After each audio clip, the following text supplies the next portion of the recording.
Om Namo Bhagavate Ramakrishnaya. Lessons for Life from Swami Jagadatmananji's inspiring bestseller Learn to Live, Volume 1, Chapter 2, Infinite Power Hidden Within You.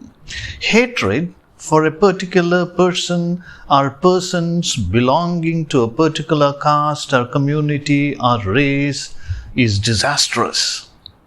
How to bridge the gap between the so-called upper caste and lower caste is discussed here. Burning hatred. Now let us listen to Swami Jagadatmananji's own words on this important subject. It is tragic that revolutionary leaders of the socially and culturally backward communities justify the spirit of hatred on the ground that it strengthens their self-image.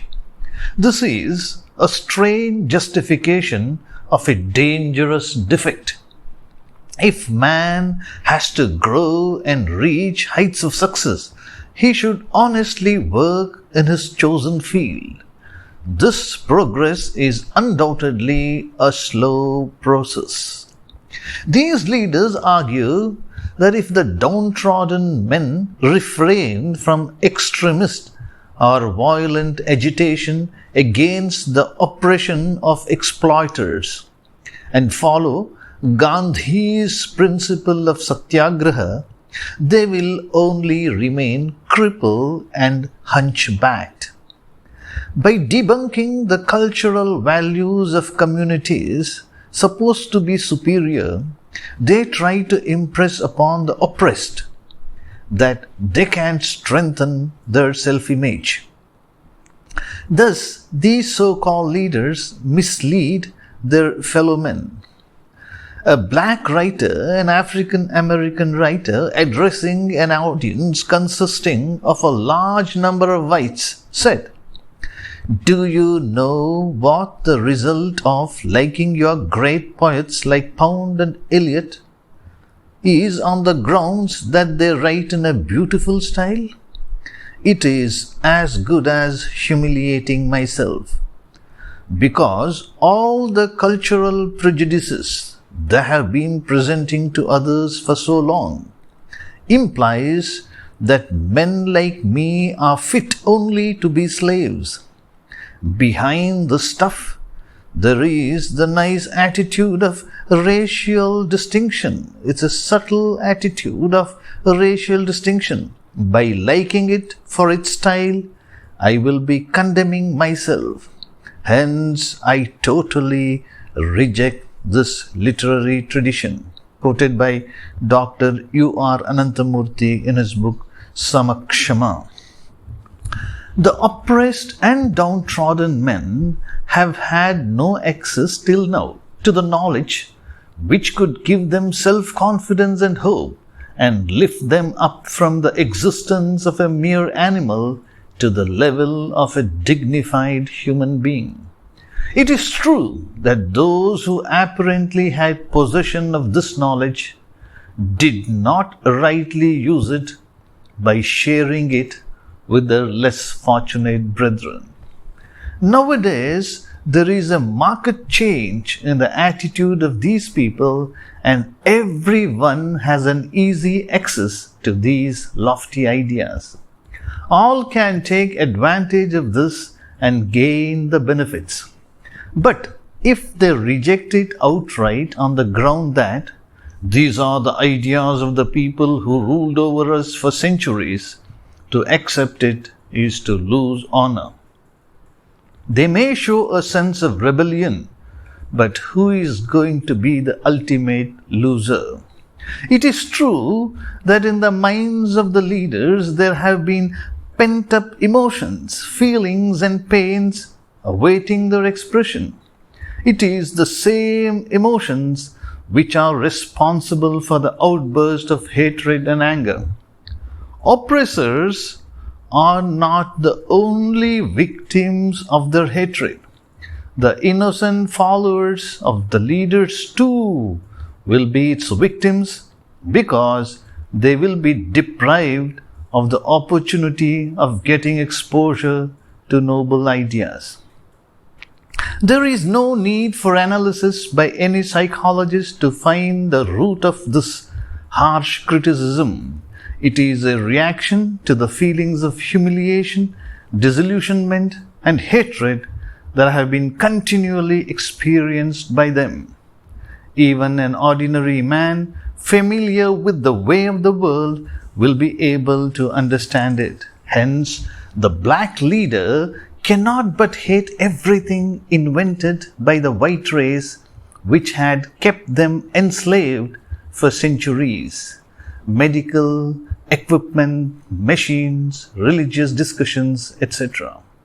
This discontent cannot but develop an attitude that negates all the claims of achievements of the white man and his race. This hatred, of course, may bring the leader to the limelight, but will it help his humble fellow men? Here is an incident which unfolds the tragic consequences of the engulfing flame of hatred. There were a couple with just 2 children. The elder was a boy, the younger one was a sister. Though he was 10 years of age, the boy had the habit of wetting his bed. Medical treatment did not help. He became a source of worry to the parents. The younger child was intelligent. She was always good in studies. Her work was neat. Consciously or unconsciously, the parents developed a sense of disgust and contempt towards the boy. The boy had already been imbued with a sense of inferiority. He lagged behind in studies at school. Slowly he made friends with street urchins and started misbehaving. It was at this point that the parents noticed the problem. They advised him. They tried to get other elders to advise him as well. They even tried to use force to bring him round. They finally ridiculed him. When all their attempts failed, this brute cannot be reformed even by Lord Brahma, that is, by the Supreme God. One day, the mother began extolling the virtues of the daughter to the son, and dwelled at length on his own stupidity and awkwardness. The boy turned violent all of a sudden. Some brute force arose within his mind and overpowered him. He screamed aloud that he was going to kill the sister.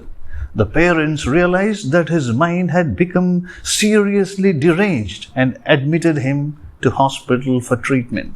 The boy's mental condition, however, only deteriorated. After 6 months, they brought him home. An experienced elderly gentleman gave the parents some words of advice. Don't try to reform him all too soon. Don't show him your anger and impatience. Ignore his defects, though you notice them. If you find anything good, express your appreciation of it. Make him feel like he belongs to you in spite of his drawbacks. Help him achieve success in his chosen field. When he succeeds in some field, speak a few words of appreciation. Show him that you have full faith in his abilities to improve. Never attempt to make a comparison between the deficiencies of the boy with the virtues of a sister, and never offer any criticism. Don't we see here the kind of relationship that could exist between an oppressor and an oppressed individual?